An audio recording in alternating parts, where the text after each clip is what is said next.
ਤਰਨਤਾਰਨ ਵਿੱਚ ਬਾਜ਼ਾਰ ਖੁੱਲ੍ਹਣ ਤੇ ਕੋਰੋਨਾ ਨਿਯਮਾਂ ਦੀਆਂ ਉੱਡੀਆਂ ਧੱਜੀਆਂ। ਬਾਜ਼ਾਰ ਵਿੱਚ ਨਜ਼ਰ ਆਈ ਭਾਰੀ ਭੀੜ। ਦੁਕਾਨਦਾਰਾਂ ਦੇ ਵਿਰੋਧ ਬਾਅਦ ਇੱਕ ਦਿਨ ਲਈ ਟ੍ਰਾਇਲ ਦੇ ਤੌਰ ਤੇ ਦੁਕਾਨਾਂ ਖੋਲ੍ਹਣ ਦੀ ਮਿਲੀ ਸੀ ਛੂਟ। ਅੰਮ੍ਰਿਤਸਰ ਵਿੱਚ ਵੈਕਸੀਨ ਦੀ ਘਾਟ ਕਰਕੇ ਬੰਦ ਹੋਏ ਕਈ ਸੈਂਟਰ। ਸਿਵਲ ਹਸਪਤਾਲ ਵਿੱਚ ਵੀ ਵੈਕਸੀਨੇਸ਼ਨ ਬੰਦ। ਵੈਕਸੀਨ ਦੇ ਨਾਲ ਬਲੱਡ ਦੀ ਵੀ ਹੋਈ ਕਮੀ। ਬਲੱਡ ਲੈਣ ਲਈ ਠੋਕਰਾਂ ਖਾ ਰਹੇ ਨੇ ਮਰੀਜ਼ਾਂ ਦੇ ਰਿਸ਼ਤੇਦਾਰ। ਕਾਂਗਰਸ ਐਮਪੀਜ਼ ਨਾਲ ਮੀਟਿੰਗ ਵਿੱਚ ਸੋਨੀਆ ਗਾਂਧੀ ਦਾ ਮੋਦੀ ਸਰਕਾਰ ਤੇ ਹਮਲਾ। ਕਿਹਾ ਕੋਰੋਨਾ ਨਾਲ ਲੜਾਈ ਵਿੱਚ ਫੇਲ ਹੋਈ ਮੋਦੀ ਸਰਕਾਰ, ਤੁਰੰਤ ਬੁਲਾਈ ਜਾਵੇ ਸਰਬ ਪਾਰਟੀ ਮੀਟਿੰਗ। ਹਿਮਾਚਲ ਵਿੱਚ ਲਾਕਡਾਊਨ ਲਈ ਬਣ ਰਹੇ ਨੇ ਫਰਜ਼ੀ ਈ ਪਾਸ। ਡੋਨਾਲਡ ਟਰੰਪ ਅਮਿਤਾਭ ਬੱਚਨ ਦੇ ਨਾਮ ਤੇ ਜਾਰੀ ਹੋਏ ਪਾਸ।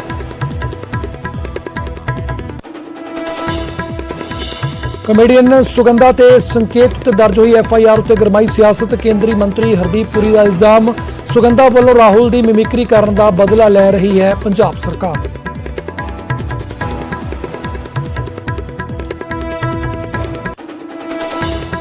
ਪੰਜਾਬ ਵਿਧਾਨ ਸਭਾ ਚੋਣਾਂ ਤੇ ਪ੍ਰਤਾਪ ਬਾਜਵਾ ਦਾ ਵੱਡਾ ਬਿਆਨ। ਕਿਹਾ ਹਰ ਹਾਲ ਵਿੱਚ ਲੜਾਂਗਾ ਵਿਧਾਨ ਸਭਾ ਚੋਣਾਂ, ਹਾਈ ਕਮਾਨ ਨੂੰ ਦੇ ਚੁੱਕਾ ਹਾਂ ਜਾਣਕਾਰੀ।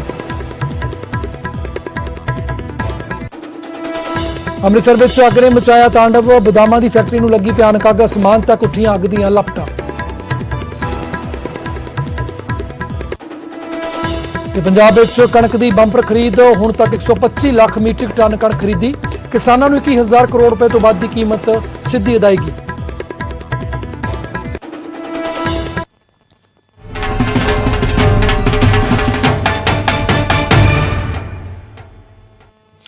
ਸਤਿ ਸ਼੍ਰੀ ਅਕਾਲ। ਇੱਕ ਵਾਰ ਫਿਰ ਤੋਂ ਸਵਾਗਤ ਹੈ ਨਿਊਜ਼ 18 ਪੰਜਾਬ ਦੇਖ ਰਹੇ ਸਾਰੇ ਦਰਸ਼ਕਾਂ ਦਾ। ਮੈਂ ਤੁਹਾਡੇ ਨਾਲ ਭੁੱਲਰ ਜੀ ਸਿੰਘ ਦੇ ਬੁਲਟਨ ਦੇ ਵਿੱਚ। ਸਭ ਤੋਂ ਪਹਿਲਾਂ ਗੱਲ ਕਰਦੇ ਹਾਂ ਤਰਨਤਾਰਨ ਦੀ, ਜਿੱਥੇ ਅੱਜ ਟ੍ਰਾਇਲ ਦੇ ਤੌਰ ਤੇ ਇੱਕ ਦਿਨ ਦੇ ਲਈ ਬਾਜ਼ਾਰ ਖੋਲੇ ਗਏ ਸੀ, ਪਰ ਬਾਜ਼ਾਰਾਂ ਦੇ ਵਿੱਚ ਲੋਕ ਭੀੜ ਟੁੱਟ ਕੇ ਪੈ ਗਏ ਦੁਕਾਨਾਂ ਦੇ ਵਿੱਚ, ਔਰ ਦੁਕਾਨਾਂ ਦੇ ਵਿੱਚ ਵੱਡੀ ਭੀੜ ਵੀ ਨਜ਼ਰ ਆਈ। ਔਰ ਤਰਨਤਾਰਨ ਦੇ ਬਾਜ਼ਾਰਾਂ ਦੇ ਵਿੱਚ ਇਸ ਜੁਟੀ ਹੋਈ ਭੀੜ ਨੇ ਕੋਰੋਨਾ ਨਿਯਮਾਂ ਦੀਆਂ ਧੱਜੀਆਂ ਵੀ ਸ਼ਰੇਆਮ ਉਡਾਈਆਂ ਨੇ। ਦੁਕਾਨਦਾਰਾਂ ਦੇ ਵਿਰੋਧ ਦੇ ਬਾਅਦ ਅੱਜ ਇੱਕ ਦਿਨ ਦੇ ਲਈ ਟ੍ਰਾਇਲ ਵਜੋਂ ਬਾਜ਼ਾਰ ਖੋਲੇ ਗਏ ਸੀ, ਔਰ ਦਿਨ ਦੇ ਵਿੱਚ ਦੁਕਾਨਾਂ ਖੁੱਲੀਆਂ ਸੀ, ਔਰ 1 ਵਜੇ ਤੱਕ ਇਹ ਦੁਕਾਨਾਂ ਖੋਲਣ ਦਾ ਸਮਾਂ ਰੱਖਿਆ ਗਿਆ ਸੀ। ਜਿਸ ਤੋਂ ਬਾਅਦ ਲੋਕਾਂ ਦੇ ਵਿੱਚ ਜਿਹੜਾ ਸੀਗਾ ਕਿ ਬੇਸਬਰੀ ਦੇਖੀ, ਇੱਕ ਦੂਜੇ ਦੇ ਮੂਹਰੇ ਹੁੰਦੇ ਲੋਕ ਦੇਖੇ, ਔਰ ਵੱਡੀ ਭੀੜ ਜਿਹੜੀ ਇਕੱਠ ਸੀ ਉਹ ਦੁਕਾਨਾਂ ਦੇ ਵਿੱਚ ਲੱਗਿਆ ਉਹ ਦੇਖਿਆ। ਔਰ ਕੋਰੋਨਾ ਨਿਯਮਾਂ ਦੀਆਂ ਵੀ ਸ਼ਰੇਆਮ ਧੱਜੀਆਂ ਉੜੀਆਂ। ਤਾਂ ਟ੍ਰਾਇਲ ਦੇ ਤੌਰ ਦੇ ਉੱਪਰ ਜਿਹੜਾ ਪਹਿਲੇ ਦਿਨ ਦੁਕਾਨਾਂ ਖੋਲ੍ਹੀਆਂ ਗਈਆਂ ਸੀ, ਉਸ ਦੇ ਵਿੱਚ ਕੋਰੋਨਾ ਕਾਲ ਨੂੰ ਲੋਕ ਭੁੱਲ ਕੇ ਸ਼ਰੇਆਮ ਖੁੱਲ੍ਹੇਆਮ ਦੁਕਾਨਾਂ ਦੇ ਵਿੱਚ ਇਕੱਠੇ ਹੁੰਦੇ ਨਜ਼ਰ ਵੀ ਆਏ। ਤਾਂ ਤਸਵੀਰਾਂ ਤੁਹਾਨੂੰ ਦਿਖਾ ਰਹੇ ਹਾਂ ਅੱਜ ਟ੍ਰਾਇਲ ਦੇ ਤੌਰ ਦੇ ਉੱਪਰ। ਦੁਪਹਿਰ 1 ਵਜੇ ਤੱਕ ਤਰਨਤਾਰਨ ਪ੍ਰਸ਼ਾਸਨ ਦੇ ਵੱਲੋਂ ਦੁਕਾਨਾਂ ਖੋਲ੍ਹਣ ਦੇ ਹੁਕਮ ਦਿੱਤੇ ਗਏ ਸੀ, ਪਰ ਜਿਸ ਤਰੀਕੇ ਦੇ ਨਾਲ ਲੋਕਾਂ ਨੇ ਉੱਥੇ ਇਕੱਠ ਕੀਤਾ, ਲੋਕਾਂ ਦੀ ਵੱਡੀ ਭੀੜ ਇਕੱਠੀ ਹੋਈ ਦੁਕਾਨਾਂ ਦੇ ਵਿੱਚ, ਦੁਕਾਨਾਂ ਦੇ ਬਾਹਰ, ਬਾਜ਼ਾਰ ਦੇ ਵਿੱਚ, ਸੜਕ ਦੇ ਉੱਪਰ, ਤਾਂ ਉਸ ਨੂੰ ਦੇਖ ਕੇ ਤਾਂ ਇਹੀ ਲੱਗਦਾ ਕਿ ਸ਼ਾਇਦ ਲੋਕ ਇੱਕ ਵਾਰ ਫਿਰ ਤੋਂ ਭੁੱਲ ਗਏ ਨੇ ਕਿ ਕੋਰੋਨਾ ਕਾਲ ਹੈ ਔਰ ਕਿਸ ਤਰੀਕੇ ਦੇ ਨਾਲ ਇਸ ਤੋਂ ਸਾਵਧਾਨੀ ਵਰਤਣੀ ਹੈ। ਤਾਂ ਇਸ ਖਬਰ ਤੇ ਗੱਲਬਾਤ ਕਰਦੇ ਹਾਂ ਸਾਡੇ ਸਹਿਯੋਗੀ ਸਿਧਾਰਥ ਅਰੋੜਾ ਜੁੜ ਰਹੇ ਨੇ ਤਰਨਤਾਰਨ ਤੋਂ। ਸਿਧਾਰਥ, ਤਾਂ ਇੱਕ ਦਿਨ ਦੇ ਲਈ ਟ੍ਰਾਇਲ ਦੇ ਤੌਰ ਦੇ ਉੱਪਰ ਬਾਜ਼ਾਰ ਖੋਲਿਆ ਸੀ, ਦੁਕਾਨਾਂ ਖੋਲੀਆਂ ਗਈਆਂ ਸੀ 1 ਵਜੇ ਤੱਕ, ਤਾਂ ਜਿਸ ਤਰੀਕੇ ਦੇ ਨਾਲ ਤਸਵੀਰਾਂ ਸਾਹਮਣੇ ਆ ਰਹੀਆਂ ਨੇ ਤਾਂ ਲੱਗ ਨਹੀਂ ਰਿਹਾ ਕਿ ਕੁਝ ਕੋਰੋਨਾ ਤੋਂ ਲੋਕਾਂ ਨੇ ਸਬਕ ਸਿੱਖਿਆ ਜਾਂ ਫਿਰ ਕੋਰੋਨਾ ਦਾ ਡਰ ਲੋਕਾਂ ਦੇ ਜ਼ਿਹਨ ਦੇ ਵਿੱਚ ਹੈ। ਜੀ ਬਿਲਕੁਲ, ਜੇ ਗੱਲ ਕਰੀਏ ਚੀਜ਼ਾਂ ਤੁਹਾਡੇ ਸਾਹਮਣੇ ਜਿਹੜੀਆਂ ਬਿਆਨ ਕਰ ਰਹੀਆਂ ਨੇ ਕਿਸ ਤਰੀਕੇ ਦੇ ਨਾਲ ਜਿਹੜਾ ਕਰਾਊਡ ਜਿਹੜਾ ਤੁਸੀਂ ਦੇਖ ਸਕਦੇ ਹੋ ਸੜਕਾਂ ਤੇ, ਕਿ ਕਿਸ ਤਰੀਕੇ ਦੇ ਨਾਲ ਜਿਹੜਾ ਹੈ ਕਰਾਊਡ ਜਿਹੜਾ ਨਜ਼ਰ ਆ ਰਿਹਾ ਹੈ, ਜਿਸ ਦੇ ਵਿੱਚ ਕਿ ਆਮ ਤੌਰ ਤੇ ਲੋਕ ਇਹ ਉਦੋਂ ਦੀਆਂ ਤਸਵੀਰਾਂ ਨੇ ਜਦੋਂ 1 ਵਜੇ ਬਾਜ਼ਾਰ ਬੰਦ ਹੁੰਦੇ ਨੇ ਤਾਂ ਲੋਕ ਜਿਹੜੇ ਨੇ ਸੜਕਾਂ ਦੇ ਕਿਸੇ ਕਿਨਾਰੇ। ਪਰ ਪੁਲਿਸ ਦੀ ਗੱਲ ਕਰੀਏ ਤਾਂ ਪੁਲਿਸ ਅੱਜ ਥੋੜੀ ਬੇਵਸ ਜਿਹੜੀ ਇੱਥੇ ਨਜ਼ਰ ਆ ਰਹੀ ਹੈ, ਕਿਉਂਕਿ ਜੇ ਕਰਾਊਡ ਨੂੰ ਭਜਾਉਣ ਦੇ ਵਿੱਚ ਜਿਹੜਾ ਪੁਲਿਸ ਦਾ ਅਹਿਮ ਰੋਲ ਇੱਥੇ ਮੰਨਿਆ ਜਾ ਰਿਹਾ ਸੀ, ਲੇਕਿਨ ਕੋਈ ਚੰਦ ਕੀ ਹੀ ਪੁਲਿਸ ਵਾਲੇ ਜਿਹੜੇ ਲੋਕ ਸੀ, ਉਹ ਜਿਹੜੇ ਮੌਜੂਦ ਸੀ, ਜਿਹੜੇ ਲੋਕਾਂ ਨੂੰ ਘਰ ਦੇ ਵਿੱਚ ਵੜਨ ਦੇ ਲਈ ਮਜਬੂਰ ਕਰ ਰਹੇ ਸੀ। ਲੇਕਿਨ ਲੋਕ ਜਿਹੜੇ ਨੇ ਇੱਕਦਮ ਹੀ ਜਿਹੜੀ ਇੰਨੀ ਕੁ ਭੀੜ ਜਿਹੜੀ ਆ, ਜੇ ਆਪਾਂ ਗੱਲ ਕਰੀਏ ਭੀੜ ਕਾਫੀ ਜਿਹੜੀ ਨਜ਼ਰ ਜਿਹੜੀ ਹੈ ਬਾਜ਼ਾਰਾਂ ਦੇ ਵਿੱਚ ਆਈ ਹੈ। ਜਦੋਂ ਬਾਜ਼ਾਰ ਖੁੱਲੇ ਸੀ ਉਦੋਂ ਵੀ ਜਿਹੜਾ ਸੀ ਭੀੜ ਜਿਹੜੀ ਸੀ ਕਾਫੀ ਸੀ। ਨਾਲ ਹੀ ਜੇ ਗੱਲ ਕਰੀਏ ਸੋਸ਼ਲ ਡਿਸਟੈਂਸਿੰਗ ਦੀਆਂ ਜਿਹੜੀਆਂ ਖੂਬ ਧੱਜੀਆਂ ਜਿਹੜੀਆਂ ਨੇ ਅੱਜ ਇੱਥੇ ਦੇਖਣ ਨੂੰ ਮਿਲੀਆਂ ਨੇ।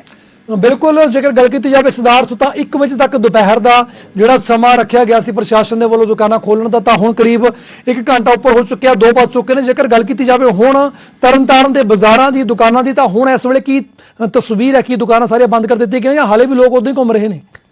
ਜੀ ਬਿਲਕੁਲ ਭੁੱਲਰ, ਜੇ ਗੱਲ ਕਰੀਏ ਦੁਕਾਨਾਂ ਦੀ ਤਾਂ ਦੁਕਾਨਾਂ ਜਿਹੜੀਆਂ ਪੁਲਿਸ ਨੇ ਜ਼ਰੂਰ ਜਿਹੜੀਆਂ ਸੀ 1 ਵਜੇ ਬੰਦ ਕਰਵਾ ਦਿੱਤੀਆਂ ਗਈਆਂ ਸੀ।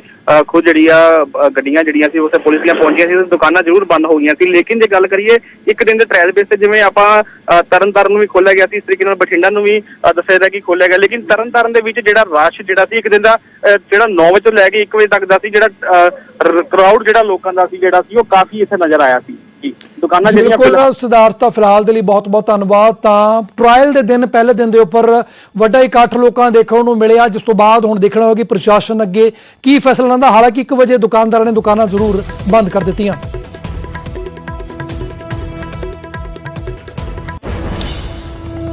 ਤਾਂ ਉਧਰ ਪੰਜਾਬ ਦੇ ਵਿੱਚ ਕੋਰੋਨਾ ਵੈਕਸੀਨ ਦਾ ਸੰਕਟ ਮੰਡਰਾ ਰਿਹਾ ਹੈ। ਸੰਕਟ ਬਹੁਤ ਗੰਭੀਰ ਹੋ ਚੁੱਕਿਆ ਔਰ ਅੱਜ ਕਈ ਥਾਵਾਂ ਦੇ ਉੱਪਰ ਜਿਹੜੇ ਵੈਕਸੀਨੇਸ਼ਨ ਸੈਂਟਰ ਖੋਲੇ ਗਏ ਸੀ ਉਹ ਬੰਦ ਕਰਨੇ ਪਏ ਨੇ। ਅੰਮ੍ਰਿਤਸਰ ਦੇ ਸਿਵਲ ਹਸਪਤਾਲ ਦੇ ਵਿੱਚ ਵੀ ਵੈਕਸੀਨੇਸ਼ਨ ਬੰਦ ਹੋ ਚੁੱਕੀ ਹੈ ਔਰ ਅੰਮ੍ਰਿਤਸਰ ਦੇ ਵਿੱਚ ਵੈਕਸੀਨ ਨਾ ਹੋਣ ਦਾ ਨੋਟਿਸ ਵੀ ਬਕਾਇਦਾ ਲਗਾ ਦਿੱਤਾ ਗਿਆ ਔਰ ਦੂਜੀ ਡੋਜ਼ ਲਗਵਾਉਣ ਵਾਲਿਆਂ ਨੂੰ ਨਹੀਂ ਮਿਲ ਰਹੀ ਵੈਕਸੀਨ। ਤਾਂ ਵੈਕਸੀਨ ਦਾ ਸੰਕਟ, ਜਿਵੇਂ ਕਿ ਪਿਛਲੇ 1-2 ਦਿਨਾਂ ਤੋਂ ਲਗਾਤਾਰ ਸਿਹਤ ਮੰਤਰੀ ਬਲਬੀਰ ਸਿੱਧੂ ਵੀ ਇਸ ਦਾ ਜ਼ਿਕਰ ਕਰ ਚੁੱਕੇ ਨੇ ਕਿ ਵੈਕਸੀਨ ਦਾ ਸਟਾਕ ਲਗਭਗ ਖਤਮ ਹੋਣ ਕਿਨਾਰੇ ਹੈ। ਜਿਸ ਤਰੀਕੇ ਦੇ ਨਾਲ ਜਿੰਨੀ ਮਾਤਰਾ ਦੇ ਵਿੱਚ ਵੈਕਸੀਨ ਪੰਜਾਬ ਨੂੰ ਚਾਹੀਦੀ ਹੈ ਉਨੀ ਕੇਂਦਰ ਵੱਲੋਂ ਮਿਲ ਨਹੀਂ ਰਹੀ, ਤਾਂ ਹੁਣ ਉਸ ਦਾ ਅਸਰ ਵੀ ਦਿਖ ਰਿਹਾ ਔਰ ਸੂਬੇ ਦੇ ਵਿੱਚ ਵੈਕਸੀਨ ਨੂੰ ਲੈ ਕੇ ਹਾਹਾਕਾਰ ਮਚੀ ਹੋਈ ਹੈ। ਕਈ ਵੈਕਸੀਨੇਸ਼ਨ ਸੈਂਟਰ ਬੰਦ ਹੋ ਚੁੱਕੇ ਨੇ। ਅੰਮ੍ਰਿਤਸਰ ਦੇ ਵਿੱਚ ਸਿਵਲ ਹਸਪੀਟਲ ਦੇ ਵਿੱਚ ਵੈਕਸੀਨੇਸ਼ਨ ਬੰਦ ਕਰ ਦਿੱਤੀ ਗਈ ਔਰ ਬਕਾਇਦਾ ਇੱਕ ਨੋਟਿਸ ਵੀ ਚਿਪਕਾ ਦਿੱਤਾ ਗਿਆ ਔਰ ਦੂਸਰੀ ਡੋਜ਼ ਲੈਣ ਵਾਲਿਆਂ ਨੂੰ ਹੁਣ ਦਿੱਕਤ ਆ ਰਹੀ ਹੈ। ਜਿਨ੍ਹਾਂ ਨੇ 1 ਮਹੀਨਾ ਪਹਿਲਾਂ ਜਾਂ 20 ਤੋਂ 22 ਦਿਨ ਹੋ ਚੁੱਕੇ ਨੇ, ਜਿਨ੍ਹਾਂ ਦੀ ਹੁਣ ਦੂਸਰੀ ਡੋਜ਼ ਦੀ ਵਾਰੀ ਹੈ, ਉਹਨਾਂ ਨੂੰ ਵੈਕਸੀਨ ਲਗਵਾਉਣ ਦੇ ਵਿੱਚ ਦਿੱਕਤ ਆ ਰਹੀ ਹੈ ਕਿਉਂਕਿ ਸੂਬੇ ਦੇ ਕੋਲ ਵੈਕਸੀਨ ਹੁਣ ਬਾਕੀ ਨਹੀਂ ਬਚੀ, ਜਿਸ ਦੇ ਚੱਲਦੇ ਤਕਰੀਬਨ ਸੂਬੇ ਭਰ ਦੇ ਵਿੱਚ ਅਜਿਹੀਆਂ ਤਸਵੀਰਾਂ, ਅਜਿਹੇ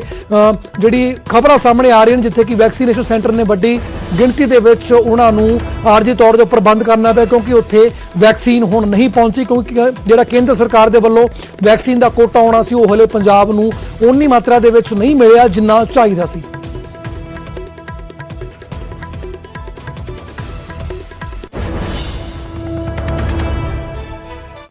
ਅੰਮ੍ਰਿਤਸਰ ਦੇ ਸਿਵਲ ਹਸਪੀਟਲ ਦੇ ਵਿੱਚ ਫਿਲਹਾਲ ਜਿਹੜੀ ਵੈਕਸੀਨੇਸ਼ਨ ਹੈ ਉਸ ਨੂੰ ਬੰਦ ਕਰ ਦਿੱਤਾ ਗਿਆ ਔਰ ਤੁਸੀਂ ਇੱਥੇ ਦੇਖ ਸਕਦੇ ਹੋ ਕਿ ਅੰਗਰੇਜ਼ੀ ਅਤੇ ਪੰਜਾਬੀ ਦੇ ਵਿੱਚ ਬਕਾਇਦਾ ਇੱਕ ਨੋਟਿਸ ਵੀ ਇੱਥੇ ਚਿਪਕਾ ਦਿੱਤਾ ਗਿਆ ਕਿ ਡਿਊ ਟੂ ਅਨਅਵੇਲੇਬਿਲਿਟੀ, ਯਾਨੀ ਕਿ ਜਿਹੜਾ ਸਟਾਕ ਹੈ ਉਹ ਘੱਟ ਹੈ, ਇੱਥੇ ਉਹ ਪਹੁੰਚ ਨਹੀਂ ਰਿਹਾ ਜਿੰਨੇ ਲੋਕ ਇੱਥੇ ਵੈਕਸੀਨ ਦੇ ਲਈ ਪਹੁੰਚ ਰਹੇ ਨੇ।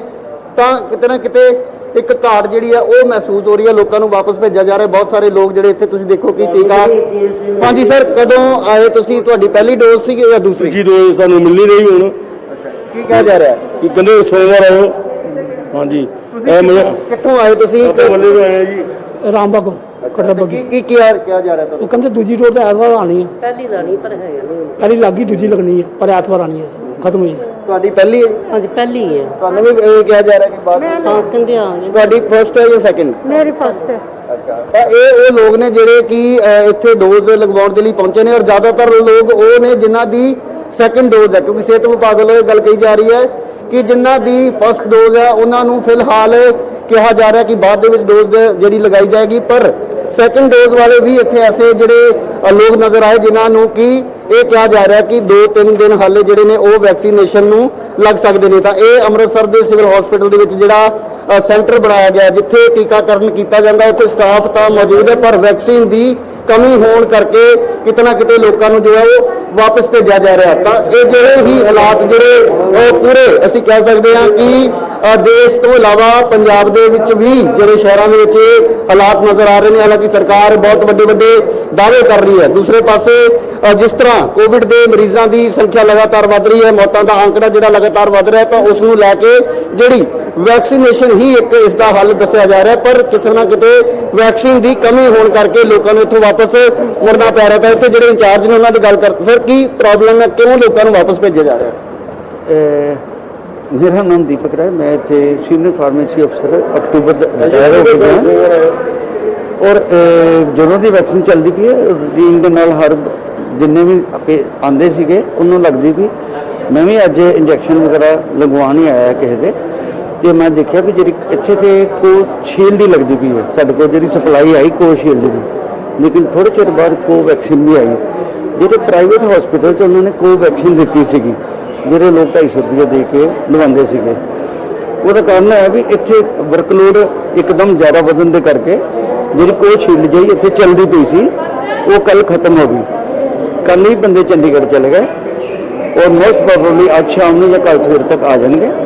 ਔਰ ਜਿਹੜੇ ਵੀ ਸਾਡੇ ਕੋਲ ਜਿਨ੍ਹਾਂ ਦੀ ਸੈਕੰਡ ਡੋਜ਼ ਹੈਗੀ ਆ, ਅੱਜ ਲੱਗਣੀ ਸੀ ਜਾਂ ਕੱਲ ਲੱਗਣੀ, ਉਹਨਾਂ ਨੂੰ ਇਹ ਆਪਾਂ ਉੱਪਰਲੇ ਦਿਸ਼ਾ ਨਿਰਦੇਸ਼ ਪਰ ਫਿਰ ਨਾਲ ਅਸੀਂ ਕਹਿ ਸਕਦੇ ਕਿ ਸਟਾਕ ਦੀ ਜਿਹੜੀ ਅਵੇਲੇਬਿਲਟੀ ਨਾਲ ਕਰਕੇ ਬੰਦ ਕਰ ਦਿੱਤਾ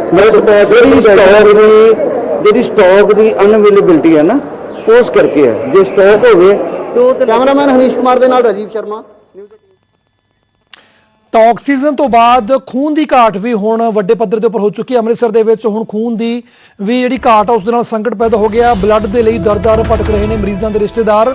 ਖੂਨ ਦੀ 2 ਦੀ ਥਾਂ 1 ਬੋਤਲ ਹੀ ਮਿਲ ਰਹੀ ਹੈ ਅੰਮ੍ਰਿਤਸਰ ਦੇ ਵਿੱਚ, ਔਰ ਬਲੱਡ ਲੈਣ ਦੇ ਲਈ ਲੱਗੀਆਂ ਨੇ ਲੰਮੀਆਂ ਲਾਈਨਾਂ। ਤਾਂ ਕਰੋਨਾ ਕਾਰਨ ਨਹੀਂ ਬਲਕਿ ਖੂਨਦਾਨ ਕਰਨ ਦੇ ਵਿੱਚ ਜਿਹੜੇ ਉਹ ਕੈਂਪ ਲੱਗੇ ਨੇ ਐਸਐਮਓ ਦੇ ਵੱਲੋਂ। ਤੁਹਾਨੂੰ ਦੱਸ ਦਈਏ ਕਿ ਕਰੋਨਾ ਕਾਰਨ ਜਿਹੜੇ ਇੱਕ ਪਾਸੇ ਆਕਸੀਜਨ ਦੀ ਘਾਟ, ਦੂਸਰੇ ਪਾਸੇ ਹੁਣ ਖੂਨ ਦੀ ਵੀ ਜਿਹੜੀ ਹੈ ਉਹ ਵੱਡੀ ਕਿੱਲਤ ਆ ਰਹੀ ਹੈ ਅੰਮ੍ਰਿਤਸਰ ਦੇ ਵਿੱਚ, ਔਰ ਲੰਮੀਆਂ ਕਤਾਰਾਂ ਦੇ ਵਿੱਚ ਲੋਕ ਖੂਨ ਲੈਣ ਲਈ ਬਲੱਡ ਬੈਂਕ ਵਿੱਚ ਲੱਗੇ ਹੋਣ। ਜਿਸ ਨੂੰ 2 ਬੋਤਲਾਂ ਦੀ ਖੂਨ ਦੀ ਜ਼ਰੂਰਤ ਹੈ, ਉਸ ਨੂੰ 1 ਬੋਤਲ ਹੀ ਦਿੱਤੀ ਜਾ ਰਹੀ ਹੈ। ਤਾਂ ਐਸਐਮਓ ਨੇ ਕਿਹਾ ਕਿ ਕਰੋਨਾ ਕਾਲ ਦੇ ਵਿੱਚ ਖੂਨਦਾਨ ਦੇ ਕੈਂਪ ਨਹੀਂ ਲੱਗ ਰਹੇ, ਜਿਸ ਦਾ ਹੁਣ ਅਸਰ ਵੀ ਸਾਫ਼ ਦਿਖ ਰਿਹਾ ਹੈ। ਸਿਵਲ ਹਸਪੀਟਲ ਅੰਮ੍ਰਿਤਸਰ ਤੇ 2 ਬੋਤਲਾਂ ਚਾਹੀਦੀਆਂ, ਉਹਨਾਂ ਨੇ ਕਿਹਾ ਇੱਕ ਫਿਲਹਾਲ 1 ਮਿਲੇਗੀ ਤੇ ਡੋਨਰ ਵੀ ਨਾਲ ਲੈ ਕੇ ਆਏ ਆ। ਤੇ ਬਲੱਡ ਦੀ ਬੜੀ ਸ਼ਾਰਟੇਜ ਚੱਲਣ ਦੀ ਇੱਥੇ, ਉਹਨਾਂ ਨੇ ਮਨਾ ਕਰਤਾ ਬਲੱਡ ਤੋਂ। ਦੂਸਰੀ ਬੋਤਲ ਨਹੀਂ ਮਿਲੀ ਜੀ, ਕਹਿੰਦੇ ਬਲੱਡ ਦੀ ਬੜੀ ਸ਼ਾਰਟੇਜ ਇੱਥੇ। ਬਲੱਡ ਦਾ ਹੁਣ ਕਰੋਨਾ ਕਰਕੇ ਇਹ ਵੀ ਕੈਂਪਸ ਵਗੈਰਾ ਬਹੁਤ ਘਟ ਗਏ ਨਾ, ਕਰੋਨਾ ਦਾ ਗਾਈਡਲਾਈਨ ਦੇ ਹਿਸਾਬ ਨਾਲ ਉਹ ਗੈਦਰਿੰਗ ਘਟਾਤੀ ਹੈ। ਹੁਣ ਉਸ ਕਰਕੇ ਜਿਹੜੇ ਹੈਗੇ ਆ ਆਪਣਾ ਬਲੱਡ ਕੈਂਪਸ ਡੋਨੇਸ਼ਨ ਸੁਸਾਇਟੀ ਜਿਹੜੀਆਂ ਲਗਾਉਂਦੀਆਂ ਸੀ ਉਹ ਬਹੁਤ ਘਟ ਗਏ, ਉਸ ਕਰਕੇ ਬਲੱਡ ਦੀ ਥੋੜੀ ਕਮੀ। ਤਾਂ ਬਲੱਡ ਦੀ ਬੇਹੱਦ ਘਾਟ ਲੱਗ ਰਹੀ ਹੈ ਅੰਮ੍ਰਿਤਸਰ ਦੇ ਵਿੱਚ। ਗੱਲਬਾਤ ਕਰਦੇ ਹਾਂ ਸਾਡੇ ਸਹਿਯੋਗੀ ਅਮਿਤ ਸ਼ਰਮਾ ਜੁੜ ਰਹੇ ਨੇ ਫੋਨ ਲਾਈਨ ਤੇ। ਅਮਿਤ, ਜਿਸ ਤਰੀਕੇ ਦੇ ਨਾਲ ਪਹਿਲਾਂ ਤਾਂ ਆਕਸੀਜਨ ਦੀ ਘਾਟ ਸੀ, ਉਸ ਦੇ ਨਾਲ ਹੀ ਇੱਕ ਵੱਡਾ ਸੰਕਟ ਸ਼ੁਰੂ ਹੋ ਗਿਆ ਕਿਉਂਕਿ ਬਲੱਡ ਬੈਂਕਾਂ ਦੇ ਵਿੱਚ ਬਲੱਡ ਦੀ ਸ਼ਾਰਟੇਜ ਦੇਖਣ ਨੂੰ ਮਿਲ ਰਹੀ ਹੈ। ਕੀ ਅਪਡੇਟ ਹੈ ਇਸ ਪੂਰੇ ਮਾਮਲੇ ਨੂੰ ਲੈ ਕੇ? ਜੀ ਬਿਲਕੁਲ ਭੁੱਲਰ, ਇਸ ਤੋਂ ਪਹਿਲਾਂ ਦੀ ਗੱਲ ਕਰੀਏ ਤੇ ਪਹਿਲਾਂ ਆਕਸੀਜਨ ਦੀ ਕਾਫੀ ਘਾਟ ਜਿਹੜੀ ਕਿ ਹਲੇ ਕਿ ਉਸ ਦੀ ਪੂਰਤੀ ਨਹੀਂ ਹੋ ਪਾਈ ਹੈ, ਲੇਕਿਨ ਹੁਣ ਬਲੱਡ ਦੀ ਘਾਟ ਵੀ ਨਜ਼ਰ ਆ ਰਹੀ ਹੈ ਕਿਉਂਕਿ ਜਿਨ੍ਹਾਂ ਲੋਕਾਂ ਨੂੰ 2 ਜਿਹੜੀ ਬਲੱਡ ਤੇ ਬੋਤਲਾਂ ਚਾਹੀਦੀਆਂ, ਉਹਨਾਂ ਨੂੰ ਸਿਰਫ 1 ਨਾਲ ਹੀ ਗੁਜ਼ਾਰਾ ਕਰਨਾ ਪੜ ਰਿਹਾ। ਤੇ ਨਾਲ ਹੀ ਸਭ ਤੋਂ ਵੱਡੀ ਗੱਲ ਕਿ ਡੋਨਰ ਉਹ ਨਾਲ ਲੈ ਕੇ ਆ ਰਹੇ ਨੇ, ਲੇਕਿਨ ਫਿਰ ਵੀ ਉਸ ਘਾਟ ਨੂੰ ਪੂਰਾ ਨਹੀਂ ਕੀਤਾ ਜਾ ਰਿਹਾ। ਹਾਲਾਂਕਿ ਸਿਵਲ ਸਰਜਨ ਨੇ ਵੀ ਇਸ ਨੂੰ ਸਾਫ਼ ਕੀਤਾ ਹੈ ਕਿ ਅੱਗੇ ਜਿਹੜੇ ਬਲੱਡ ਡੋਨੇਸ਼ਨ ਕੈਂਪ ਲਗਾਤਾਰ ਲੱਗਦੇ ਰਹਿੰਦੇ ਸੀ, ਲੇਕਿਨ ਹੁਣ ਕਰੋਨਾ ਕਾਲ ਦੇ ਵਿੱਚ ਭੀੜ ਇਕੱਠੀ ਕਰਨ ਤੇ ਮਨਾਹੀ ਹੈ, ਜਿਸ ਕਰਕੇ ਬਲੱਡ ਡੋਨੇਸ਼ਨ ਕੈਂਪ ਨਹੀਂ ਲੱਗ ਰਹੇ, ਜਿਸ ਵਜ੍ਹਾ ਨਾਲ ਸਾਰੀ ਜਗ੍ਹਾ ਤੇ ਹੀ ਬਲੱਡਾਂ ਦੀ ਘਾਟ ਨਜ਼ਰ ਆ ਰਹੀ ਹੈ। ਜੀ ਭੁੱਲਰ ਜੀ ਬਿਲਕੁਲ। ਤਾਂ ਅਮਿਤ, ਫਿਲਹਾਲ ਦੇ ਲਈ ਬਹੁਤ ਧੰਨਵਾਦ ਸਾਡੇ ਨਾਲ ਜਾਣਕਾਰੀ ਸਾਂਝਾ ਕਰਨ ਦੇ ਲਈ। ਕਿਉਂਕਿ ਕਰੋਨਾ ਨੂੰ ਲੈ ਕੇ ਸਾਵਧਾਨੀ ਤੌਰ ਦੇ ਉੱਪਰ ਜਿਹੜੇ ਬਲੱਡ ਬੈਂਕ ਨੇ ਉਹਨਾਂ ਦੇ ਵਿੱਚ ਖੂਨ ਨਹੀਂ ਜਾ ਰਿਹਾ, ਕਿਉਂਕਿ ਜਿਹੜੇ ਖੂਨਦਾਨ ਦੇ ਕੈਂਪ ਲੱਗਦੇ ਸੀ ਵੱਡੇ ਪੱਧਰ ਦੇ ਉੱਪਰ ਉਹ ਹਲੇ ਨਹੀਂ ਲੱਗ ਰਹੇ, ਜਿਸ ਦੇ ਚੱਲਦੇ ਹੁਣ ਵੱਡੀ ਕਿੱਲਤ ਆ ਰਹੀ। ਔਰ ਬਲੱਡ ਬੈਂਕ ਦੇ ਵਿੱਚ ਖਾਸ ਤੌਰ ਤੇ ਅੰਮ੍ਰਿਤਸਰ ਦੇ ਵਿੱਚ ਇਸ ਵੇਲੇ ਬਲੱਡ ਨੂੰ ਲੈ ਕੇ ਵੱਡਾ ਸੰਕਟ ਨਜ਼ਰ ਆ ਰਿਹਾ, ਔਰ ਦਰ ਦੀਆਂ ਠੋਕਰਾਂ ਖਾਣ ਦੇ ਲਈ ਮਜਬੂਰ ਨੇ ਮਰੀਜ਼ਾਂ ਦੇ ਰਿਸ਼ਤੇਦਾਰ ਜਿਨ੍ਹਾਂ ਨੂੰ ਖੂਨ ਦੀ ਬੇਹੱਦ ਜ਼ਰੂਰਤ ਹੈ।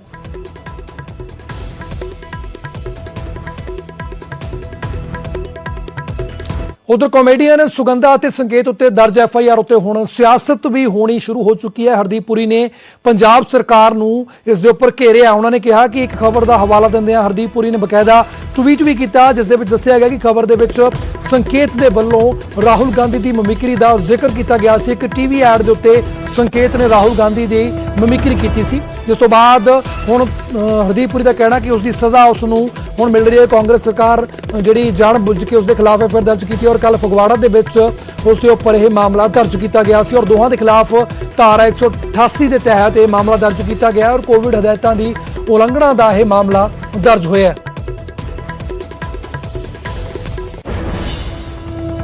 ਕਾਬਿਲੇ ਗੌਰ ਹੈ ਕਿ ਸੁਗੰਧਾ ਮਿਸ਼ਰਾ ਦਾ ਜਿਹੜਾ ਵਿਆਹ ਸੀ ਉਹ ਫਗਵਾੜਾ ਦੇ ਵਿੱਚ ਹੋਇਆ ਸੀ, ਪਰ ਉਸ ਦੇ ਵਿਰੁੱਧ ਮਾਮਲਾ ਦਰਜ ਕੀਤਾ ਕਿਉਂਕਿ ਇਕੱਠ ਨੂੰ ਲੈ ਕੇ, ਕਿਉਂਕਿ ਜਿਸ ਦਿਨ ਇਕੱਠ ਦੀ ਮਨਾਹੀ ਸੀ ਔਰ ਜਿੰਨੇ ਬੰਦੇ ਦੀ ਪਰਮਿਸ਼ਨ ਸੀ ਉਸ ਤੋਂ ਕਿਤੇ ਜ਼ਿਆਦਾ ਵੱਧ ਇਕੱਠ, ਜਿਸ ਨੂੰ ਲੈ ਕੇ ਜਿਹੜੀ ਕਰੋਨਾ ਕਾਲ ਦੀਆਂ ਧੱਜੀਆਂ ਦਾ ਜਿਹੜੀ ਉਲੰਘਣਾ ਕੀਤੀ ਗਈ ਸੀ ਕਰੋਨਾ ਕਾਲ ਦੇ ਵਿੱਚ, ਉਸ ਨੂੰ ਲੈ ਕੇ ਮਾਮਲਾ ਦਰਜ ਸੀ। ਧਾਰਾ 188 ਤਹਿਤ ਮਾਮਲਾ ਦਰਜ ਕੀਤਾ ਗਿਆ ਸੀ, ਪਰ ਹੁਣ ਇਸ ਦੇ ਵਿੱਚ ਜਿਹੜੀ ਸਿਆਸੀ ਬਿਆਨਬਾਜ਼ੀ ਸ਼ੁਰੂ ਹੋ ਚੁੱਕੀ ਹੈ। ਬਕਾਇਦਾ ਹਰਦੀਪ ਪੁਰੀ ਨੇ ਇੱਕ ਟਵੀਟ ਦਾ ਜ਼ਿਕਰ ਕੀਤਾ, ਜਿਸ ਦੇ ਵਿੱਚ ਦੱਸਿਆ ਗਿਆ ਕਿ ਕਿਉਂ ਸੁਗੰਧਾ ਦੇ ਉੱਪਰ ਜਿਹੜਾ ਮਾਮਲਾ ਦਰਜ ਹੋਇਆ, ਜਿਸ ਦਾ ਕਾਰਨ ਦੱਸਿਆ ਗਿਆ ਕਿ ਇੱਕ TV ਚੈਨਲ ਦੇ ਉੱਪਰ ਜਿਹੜਾ ਸੀ ਉਹ ਰਾਹੁਲ ਗਾਂਧੀ ਦੀ ਮਮਿਕਰੀ ਕੀਤੀ ਸੀ ਸੰਗੇਤ ਦੇ ਵੱਲੋਂ, ਔਰ ਜਿਸ ਦੀ ਲੈ ਕੇ ਹੁਣ ਉਸ ਦਾ ਬਦਲਾ ਜਿਹੜਾ ਹੈ ਉਹ ਕਾਂਗਰਸ ਪਾਰਟੀ ਵੱਲੋਂ ਲਿਆ ਜਾ ਰਿਹਾ, ਔਰ ਇਸ ਦੇ ਤਹਿਤ ਹੀ ਜਿਹੜਾ ਇਹ ਮਾਮਲਾ ਦਰਜ ਕੀਤਾ ਗਿਆ ਹੈ।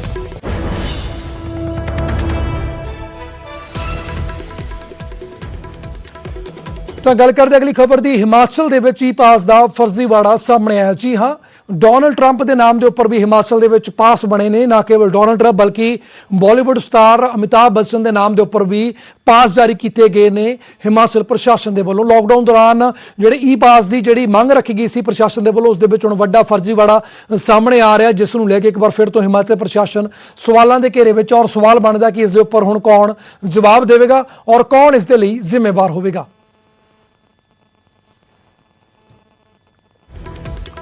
ਤਾਂ ਬਕਾਇਦਾ ਜਿਹੜੇ ਈ ਪਾਸ ਜਾਰੀ ਕੀਤੇ ਗਏ ਨੇ ਡੋਨਲਡ ਟਰੰਪ ਔਰ ਅਮਿਤਾਭ ਬੱਚਨ ਦੇ ਨਾਮ ਨੂੰ ਲੈ ਕੇ, ਹੁਣ ਉਹ ਤਸਵੀਰ ਵੀ ਈ ਪਾਸ ਦੀ ਖੂਬ ਵਾਇਰਲ ਹੋ ਰਹੀ ਔਰ ਇੱਕ ਵਾਰ ਫਿਰ ਤੋਂ ਕਿਤੇ ਨਾ ਕਿਤੇ ਸਵਾਲਾਂ ਦੇ ਘੇਰੇ ਵਿੱਚ ਆ ਰਹੀ ਹੈ ਹਿਮਾਚਲ ਸਰਕਾਰ ਔਰ ਹਿਮਾਚਲ ਪ੍ਰਸ਼ਾਸਨ ਦੀ ਕਾਰਗੁਜ਼ਾਰੀ।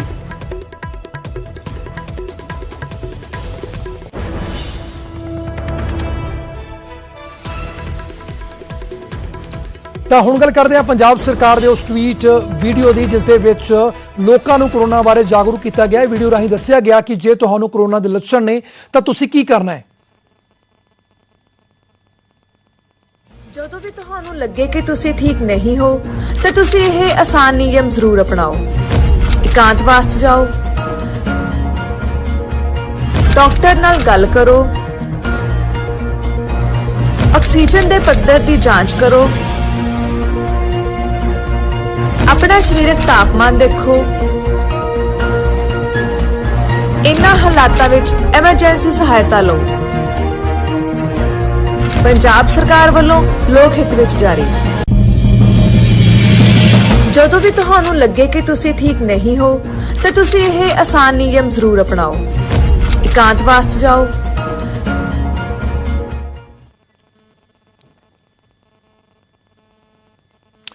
ਉਧਰ ਵਿਧਾਨ ਸਭਾ ਚੋਣਾਂ ਦੇ ਉੱਪਰ ਪ੍ਰਤਾਪ ਬਾਜਵਾ ਦਾ ਨਿਊਜ਼ 18 ਪੰਜਾਬ ਦੇ ਉੱਪਰ ਵੱਡਾ ਬਿਆਨ ਸੁਣਨ ਨੂੰ ਮਿਲਿਆ। ਉਹਨਾਂ ਨੇ ਕਿਹਾ ਕਿ ਹਰ ਹਾਲ ਦੇ ਵਿੱਚ ਆਉਣ ਵਾਲੀਆਂ ਵਿਧਾਨ ਸਭਾ ਚੋਣਾਂ ਲੜਾਂਗਾ ਔਰ ਬਕਾਇਦਾ ਇਸ ਮੁਤਲਕ ਹਾਈ ਕਮਾਨ ਨੂੰ ਵੀ ਜਿਹੜੀ ਉਹ ਜਾਣਕਾਰੀ ਦੇ ਦਿੱਤੀ ਗਈ। ਉਹਨਾਂ ਨੇ ਕਿਹਾ ਕਿ ਬੇਅਦਬੀ ਵਿੱਚ ਇਨਸਾਫ ਨਾ ਮਿਲਿਆ ਤਾਂ ਮੁਸ਼ਕਿਲ ਹੋਵੇਗੀ ਰਾਹ। ਪ੍ਰਸਿੱਧ ਤੌਰ ਤੇ ਸੰਕੇਤ ਦਿੱਤੇ ਨੇ ਕਿ ਚੋਣ ਲੜਨ ਦੇ ਵਿੱਚ ਮੁਸ਼ਕਿਲ ਹੋਵੇਗੀ ਕਾਂਗਰਸੀ ਲੀਡਰਾਂ ਨੂੰ ਜੇਕਰ ਸਮਾਂ ਰਹਿੰਦੇ ਇਨਸਾਫ ਨਾ ਮਿਲਿਆ ਬੇਅਦਬੀ ਮਾਮਲੇ ਦੇ ਵਿੱਚ। ਔਰ ਨਾਲ ਹੀ ਉਹਨਾਂ ਨੇ ਕਿਹਾ ਕਿ ਸਾਰੇ ਮੰਤਰੀ ਅਤੇ ਵਿਧਾਇਕ ਵੀ ਚਾਹੁੰਦੇ ਨੇ ਕਿ ਜਲਦ ਤੋਂ ਜਲਦ ਕਾਰਵਾਈ ਹੋਵੇ।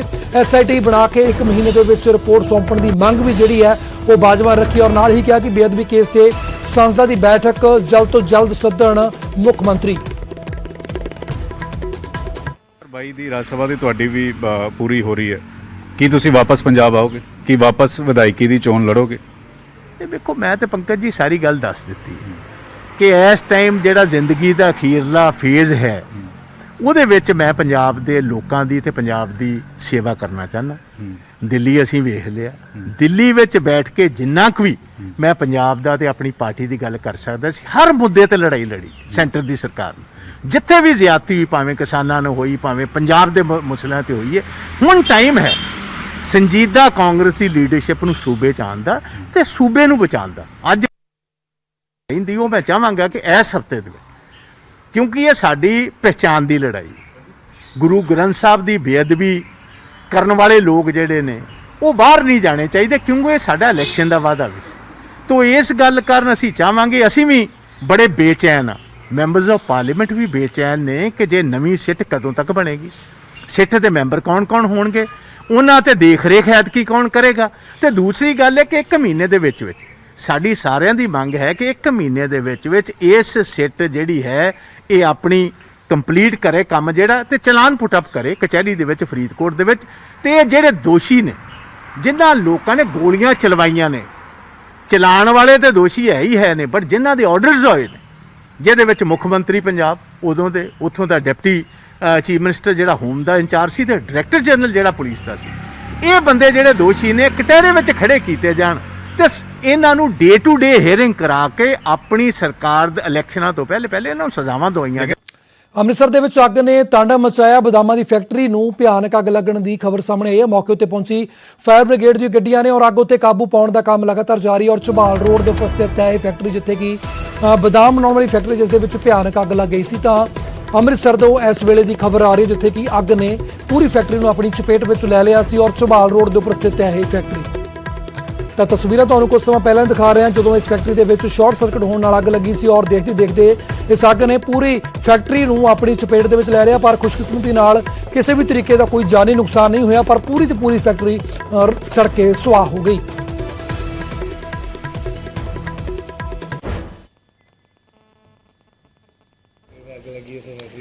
ਉਦੋਂ ਦਿੱਲੀ ਦੇ ਸਿੰਘੂ ਬਾਰਡਰ ਉੱਤੇ ਕਿਸਾਨਾਂ ਦਾ ਮਾਰਚ ਹੋਇਆ। ਤੁਹਾਨੂੰ ਦੱਸ ਦਈਏ ਕਿਸਾਨ ਮਜ਼ਦੂਰ ਸੰਘਰਸ਼ ਕਮੇਟੀ ਦੇ ਵੱਲੋਂ ਇਹ ਮਾਰਚ ਕਰਵਾਇਆ ਗਿਆ ਹੈ। ਵੱਡੀ ਗਿਣਤੀ ਦੇ ਵਿੱਚ ਕਿਸਾਨ ਇਸ ਮਾਰਚ ਦੇ ਵਿੱਚ ਸ਼ਾਮਲ ਹੋਏ ਨੇ। ਖੇਤੀ ਨੂੰ ਤਬਾਹ ਕਰਨ ਉੱਤੇ ਤੁਲੀ ਹੋਈ ਹੈ ਕੇਂਦਰ ਸਰਕਾਰ, ਇਹ ਕਿਹਾ ਕਿਸਾਨ ਆਗੂ ਨੇ। ਔਰ ਨਾਲ ਹੀ ਉਹਨਾਂ ਨੇ ਕਿਹਾ ਕਿ ਕਾਲੇ ਕਾਨੂੰਨ ਵਾਪਸ ਕਰਵਾਏ ਬਿਨਾਂ ਉਹ ਘਰ ਨਹੀਂ ਪਰਤਣਗੇ। ਤਾਂ ਲਗਾਤਾਰ ਪੰਜਾਬ ਤੇ ਹਰਿਆਣਾ ਤੋਂ ਵੀ ਵੱਡੀ ਗਿਣਤੀ ਦੇ ਵਿੱਚ ਜਿਹੜੇ ਕਿਸਾਨ ਨੇ ਉਹ ਮੋਰਚੇ ਨੂੰ ਮਜ਼ਬੂਤ ਕਰਨ ਦੇ ਲਈ ਦਿੱਲੀ ਜਾ ਰਹੇ ਨੇ। ਅੱਜ ਕਿਸਾਨ ਮਜ਼ਦੂਰ ਸੰਘਰਸ਼ ਕਮੇਟੀ ਦੇ ਵੱਲੋਂ ਸਿੰਘੂ ਬਾਰਡਰ ਦੇ ਉੱਪਰ ਕਿਸਾਨ ਮਾਰਚ ਕੱਢਿਆ ਗਿਆ, ਜਿਸ ਦੇ ਵਿੱਚ ਹੱਥ ਦੇ ਵਿੱਚ ਕਿਸਾਨੀ ਝੰਡੇ ਔਰ ਸਫੇਦ ਰੰਗ ਝੰਡੀਆਂ ਲੈ ਕੇ ਜਿਹੜਾ ਮਾਰਚ ਕੱਢਿਆ ਗਿਆ। ਔਰ ਉਹਨਾਂ ਨੇ ਸਾਫ਼ ਕੀਤਾ ਕਿ ਜਦ ਤੱਕ ਤਿੰਨੇ ਖੇਤੀ ਕਾਨੂੰਨ ਵਾਪਸ ਨਹੀਂ ਹੁੰਦੇ ਉਹ ਘਰ ਨਹੀਂ ਪਰਤਣਗੇ।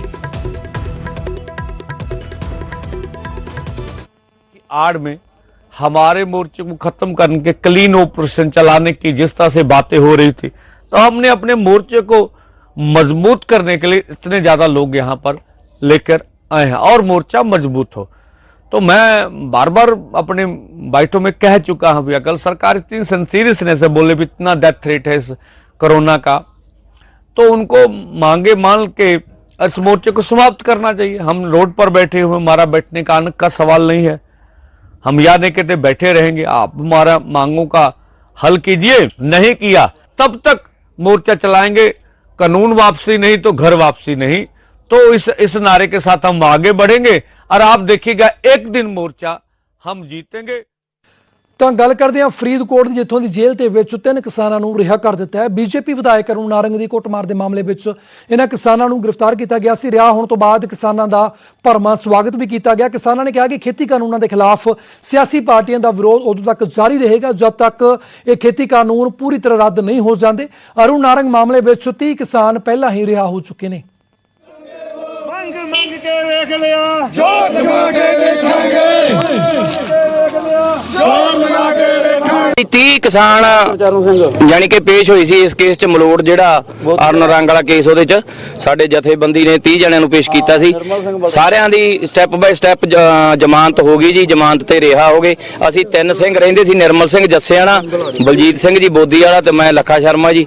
ਅੱਜ ਤਿੰਨਾਂ ਦੀ ਸਾਡੀ ਵੀ ਜ਼ਮਾਨਤ ਤੇ ਰਿਹਾਈ ਹੋਈ ਆ। ਇਹ ਸੰਘਰਸ਼ ਹੈ ਜਿਹੜਾ ਇਹ ਕਿਰਤੀ ਲੋਕਾਂ ਦਾ ਸੰਘਰਸ਼ ਆ। ਅਸੀਂ ਆਪਦੇ ਹੱਕਾਂ ਲਈ ਲੜ ਰਹੇ ਹਾਂ, ਹੱਕਾਂ ਲਈ ਲੜਨਾ ਹੈ। ਅਸੀਂ ਜਿੰਨਾ ਚਿਰ ਸਾਡੇ ਕਾਲੇ ਕਾਨੂੰਨ ਵਾਪਸ ਨਹੀਂ ਹੁੰਦੇ ਤੇ ਜਿੰਨਾ ਚਿਰ ਅਸੀਂ ਆਪਦੇ ਹੱਕ ਨਹੀਂ ਲੈ ਲੈਂਦੇ, ਸੰਘਰਸ਼ ਜਾਰੀ ਰਹੂਗਾ। ਡਟੇ ਹੋਏ ਆ, ਹੌਸਲੇ ਬੁਲੰਦ ਆ। ਵਾਹਿਗੁਰੂ ਦੀ ਕਿਰਪਾ, ਲੋਕ ਸਮਝ ਚੁੱਕੇ ਆ। ਆਪ ਮਾਰੇ ਜਦੋਂ ਲੋਕ ਨਿਕਲਦੇ ਆ ਤੇ ਜ਼ਾਲਮ ਸਰਕਾਰਾਂ ਤੋਂ ਆਪਦੇ ਹੱਕ ਖੋਹ ਲੈਂਦੇ ਆ ਜੀ। ਅਸੀਂ ਖੋਹ ਕੇ ਲਿਆਵਾਂਗੇ ਹੱਕ ਆਪਦੇ। ਤਾਂ ਤੇਲ ਦੀਆਂ ਕੀਮਤਾਂ ਦੇ ਵਿੱਚ ਲਗਾਤਾਰ ਵਾਧਾ ਜਾਰੀ ਔਰ ਲਗਾਤਾਰ ਚੌਥੇ ਦਿਨ ਵੀ ਵਧੀਆਂ ਨੇ ਤੇਲ ਦੀਆਂ ਕੀਮਤਾਂ। 28 ਪੈਸੇ ਪ੍ਰਤੀ ਲੀਟਰ ਦੇ ਹਿਸਾਬ ਦੇ ਨਾਲ ਪੈਟਰੋਲ ਮਹਿੰਗਾ ਹੋਇਆ, ਜਦਕਿ ਡੀਜ਼ਲ ਦੀ ਕੀਮਤ ਦੇ ਵਿੱਚ 31 ਪੈਸੇ ਦਾ ਇਜ਼ਾਫਾ ਹੋਇਆ ਔਰ 4 ਦਿਨ ਦੇ ਵਿੱਚ 1 ਰੁਪਏ ਤੱਕ ਦੀਆਂ ਜਿਹੜੀਆਂ ਕੀਮਤਾਂ ਨੇ ਡੀਜ਼ਲ ਪੈਟਰੋਲ ਦੀਆਂ ਉਹ ਵੱਧ ਚੁੱਕੀਆਂ ਨੇ, ਜਿਸ ਤੋਂ ਬਾਅਦ ਆਮ ਲੋਕਾਂ ਦੀ ਜੇਬ ਦੇ ਉੱਪਰ ਇਸ ਦਾ ਗੰਭੀਰ ਅਸਰ ਪਿਆ ਔਰ ਹਰ ਵਰਗ ਦੇ ਲੋਕਾਂ ਦੇ ਵੱਲੋਂ ਇਸ ਦਾ ਵਿਰੋਧ ਵੀ ਕੀਤਾ ਜਾ ਰਿਹਾ ਹੈ।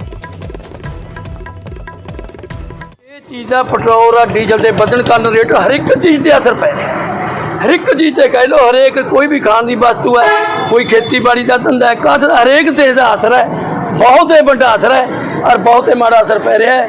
ਇਹ ਸਰਕਾਰ ਨੂੰ ਸੋਚ ਲੈਣਾ ਚਾਹੀਦਾ ਹੈ, ਇਹਨਾਂ ਨੂੰ ਕੀਮਤਾਂ ਨੂੰ ਥੱਲੇ ਲਿਆਉਣ ਦੀ ਜ਼ਰੂਰਤ ਹੈ, ਨਹੀਂ ਲੋਕਾਂ ਦਾ ਕੋਈ ਹਾਲ ਨਹੀਂ ਹੈਗਾ। ਉਹ ਮੰਡੀ ਆ, ਉਹਦੇ 'ਚ ਜਿਹੜੀ ਬੈਰਲ ਦੀਆਂ ਕੀਮਤਾਂ ਲਗਾਤਾਰ ਘਟੀਆਂ ਨੇ, ਪਰ ਚਾਹੇ $100 ਹੋ ਜੇ, $80 ਹੋ ਜੇ, $125 ਹੋ ਜੇ, ਪਰ ਜਿਹੜੀ ਸਾਡੀ ਹਿੰਦੁਸਤਾਨ ਦੀ ਸਰਕਾਰ ਆ, ਇਹਨਾਂ ਨੇ ਬਿਲਕੁਲ ਸਾਡੇ ਤੇਲ ਦੀਆਂ ਕੀਮਤਾਂ ਨੂੰ ਕੋਈ ਰਾਹਤ ਨਹੀਂ। ਅਸਰ ਇਹਦਾ ਬਹੁਤ ਜ਼ਿਆਦਾ ਪੈ ਰਿਹਾ। ਲਾਕਡਾਊਨ ਦੇ ਦੌਰਾਨ ਕਮਾਈ ਦਾ ਕੋਈ ਸਾਧਨ ਨਹੀਂ ਹੈ, ਪਰ 4 ਦਿਨ ਤੋਂ ਡੀਜ਼ਲ ਪੈਟਰੋਲ ਵੱਧ ਰਿਹਾ। ਇਹਦਾ ਅਸਰ ਗਰੀਬ ਮਜ਼ਦੂਰ ਕਿਸਾਨ ਤੇ ਬਹੁਤ ਜ਼ਿਆਦਾ ਪੈ ਰਿਹਾ। ਤਾਂ ਇਹ ਕਿਹੋ ਜੀ ਪੁਲਿਸ ਆ, ਤੁਹਾਨੂੰ ਖਬਰ ਲੈ ਕੇ ਚੱਲਦੇ ਹਾਂ ਫਗਵਾੜ, ਜਿੱਥੋਂ ਦੀ SHO ਦੀ ਦਾਦਾਗਿਰੀ ਦੇਖਣ ਨੂੰ ਮਿਲੀ ਹੈ।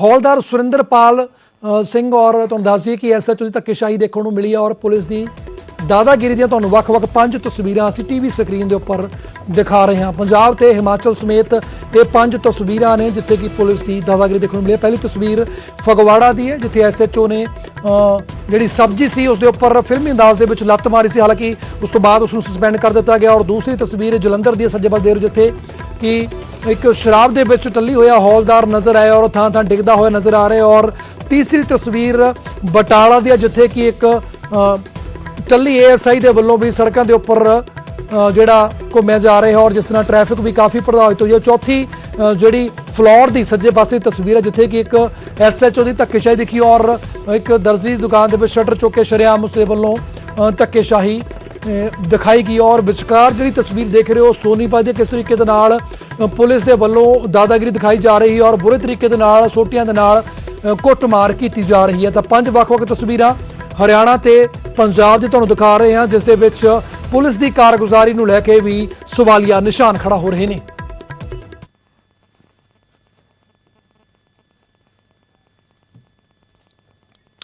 ਤਾਂ ਅਗਲੀ ਖਬਰ ਫਿਰੋਜ਼ਪੁਰ ਤੋਂ, ਜਿੱਥੇ ਆਪਣੇ ਮਰੀਜ਼ ਦੀ ਲਾਸ਼ ਲੈਣ ਲਈ ਲੋਕ ਭੜ ਗਏ। ਫਿਰੋਜ਼ਪੁਰ ਫਾਜ਼ਿਲਕਾ ਰੋਡ ਜਾਮ ਕਰ ਦਿੱਤਾ ਗਿਆ। ਕਰੀਬ 4 ਦਿਨ ਪਹਿਲਾਂ ਇੱਕ ਸੜਕ ਹਾਦਸੇ ਦੇ ਵਿੱਚ ਇੱਕ ਮਹਿਲਾ ਦੀ ਮੌਤ ਹੋ ਗਈ ਸੀ, ਜਦਕਿ ਉਸ ਦਾ ਪਤੀ ਜ਼ਖਮੀ ਹੋ ਗਿਆ ਸੀ, ਜਿਸ ਦੇ ਇਲਾਜ ਦੌਰਾਨ ਮੌਤ ਹੋ ਗਈ ਹੈ। ਮੌਤ ਤੋਂ ਬਾਅਦ ਮ੍ਰਿਤਕ ਦੀ ਕੋਰੋਨਾ ਰਿਪੋਰਟ ਪੋਜ਼ਿਟਿਵ ਆਈ ਸੀ ਤੇ ਹਸਪਤਾਲ ਨੇ ਲਾਸ਼ ਦੇਣ ਤੋਂ ਇਨਕਾਰ ਕਰ ਦਿੱਤਾ, ਜਿਸ ਤੋਂ ਬਾਅਦ ਪਰਿਵਾਰ ਨੇ ਸੜਕ ਜਾਮ ਕਰ ਦਿੱਤੀ ਅਤੇ ਲਾਸ਼ ਲੈਣ ਲਈ ਧਰਨਾ ਦਿੱਤਾ ਗਿਆ ਔਰ ਮਰੀਜ਼ ਦੀ ਲਾਸ਼ ਲੈਣ ਲਈ ਬਕਾਇਦਾ ਉੱਥੇ ਵੱਡੀ ਗਿਣਤੀ ਵਿੱਚ ਧਰਨਾ ਲਗਾ ਦਿੱਤਾ ਗਿਆ ਔਰ ਲੋਕਾਂ ਨੇ ਹਸਪਤਾਲ ਦੇ ਵਿਰੁੱਧ ਜ਼ੋਰਦਾਰ ਧਰਨੇਬਾਜ਼ੀ ਲਗਾ ਕੇ ਰੋਸ ਮੁਜ਼ਾਹਰਾ ਕੀਤਾ।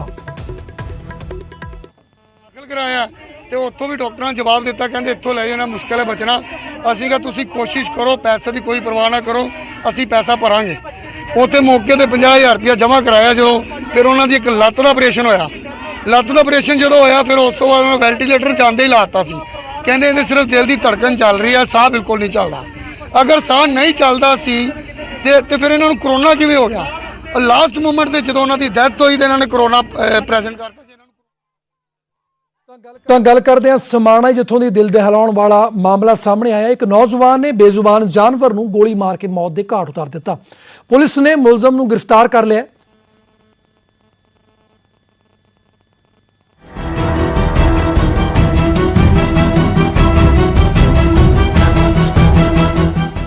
ਇਹ ਇਨਸਾਨ ਨਹੀਂ, ਇਨਸਾਨ ਦੇ ਪੇਸ 'ਚ ਜਾਨਵਰ ਹੈ। ਇਸ ਸ਼ਖਸ ਨੇ ਉਹ ਕੰਮ ਕੀਤਾ ਹੈ ਜਿਸ ਨੂੰ ਦੱਸਦਿਆਂ ਹੀ ਦਿਲ ਕੰਬ ਜਾਂਦਾ ਹੈ। ਇਹ ਵੀਡੀਓ ਦੇਖੋ। ਵੀਡੀਓ 'ਚ ਇਹ ਸ਼ਖਸ ਇੱਕ ਕੁੱਤੇ ਨੂੰ ਗੋਲੀ ਮਾਰ ਦਿੰਦਾ ਹੈ। ਤੜਫ ਤੜਫ ਕੇ ਇਹ ਬੇਜ਼ੁਬਾਨ ਜਾਨਵਰ ਥਾਂ ਹੀ ਮਰ ਜਾਂਦਾ ਹੈ।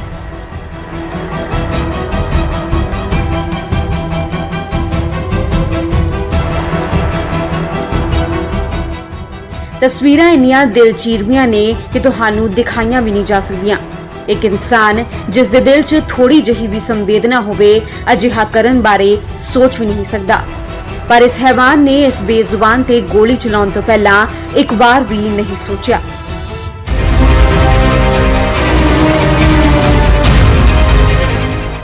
ਵੀਡੀਓ ਜਦੋਂ ਵਾਇਰਲ ਹੋਈ ਤਾਂ ਜਾਨਵਰ ਪ੍ਰੇਮੀਆਂ ਨੇ ਆਵਾਜ਼ ਬੁਲੰਦ ਕੀਤੀ। ਪੁਲਿਸ ਵੀ ਹਰਕਤ 'ਚ ਆਈ ਅਤੇ ਇਸ ਸ਼ਖਸ ਨੂੰ ਗ੍ਰਿਫਤਾਰ ਕਰ ਲਿਆ। ਇਹਦੇ ਵਿੱਚ FIR ਦਰਜ ਕਰ ਲਈ ਹੈ ਜੀ। FIR ਨੰਬਰ ਹੈ 182। ਇਹਦੇ 'ਚ 429 IPC 11(1)A ਤੇ I of Preventive of Cruelty to Animal Act 527 Arms Act। ਇਹਦੇ ਤਹਿਤ ਅਸੀਂ ਥਾਣਾ ਪਾਤਨਾ 'ਚ FIR ਦਰਜ ਕਰ ਲਈ ਹੈ। ਸ਼ਖਸ ਨੂੰ ਗ੍ਰਿਫਤਾਰ ਤਾਂ ਕਰ ਲਿਆ ਗਿਆ ਹੈ, ਪਰ ਆਪਣੇ ਕੀਤੇ ਦਾ ਇਸ ਨੂੰ ਕੋਈ ਅਫਸੋਸ ਨਹੀਂ। ਇਸ ਘਿਨੌਣੇ ਕਾਰੇ ਪਿੱਛੇ ਉਹ ਤਰਕ ਕੀ ਦੇ ਰਿਹਾ ਹੈ, ਇਹ ਵੀ ਸੁਣ ਲਓ। ਜਿਨ੍ਹਾਂ ਦੀਆਂ ਭਾਵਨਾਵਾਂ ਨੂੰ ਠੇਸ ਪਹੁੰਚੀ, ਆਪਾਂ ਉਹਨਾਂ ਤੋਂ ਮਾਫੀ ਮੰਗਦੇ ਹਾਂ। ਸੋ ਬਾਕੀ ਜੋ ਵੀ ਮੈਂ ਕੀਤਾ, ਮੈਂ ਆਪਦੀ ਪਰਿਵਾਰ ਨੂੰ ਡਿਫੈਂਸ ਕਰਦੇ ਹੋਏ ਮੈਂ ਜਿਹੜੀ ਗੋਲੀ ਚਲਾਈ ਹੈ। ਉੱਦਾਂ ਮੈਂ ਕੋਈ ਇਸ ਦੇ ਵਿੱਚ ਕੋਈ ਮੇਰਾ ਮਨੋਰੰਜਨ ਦਾ ਜਾਂ ਕੋਈ ਇਦਾਂ ਦਾ ਕੋਈ ਮਕਸਦ ਨਹੀਂ ਸੀ।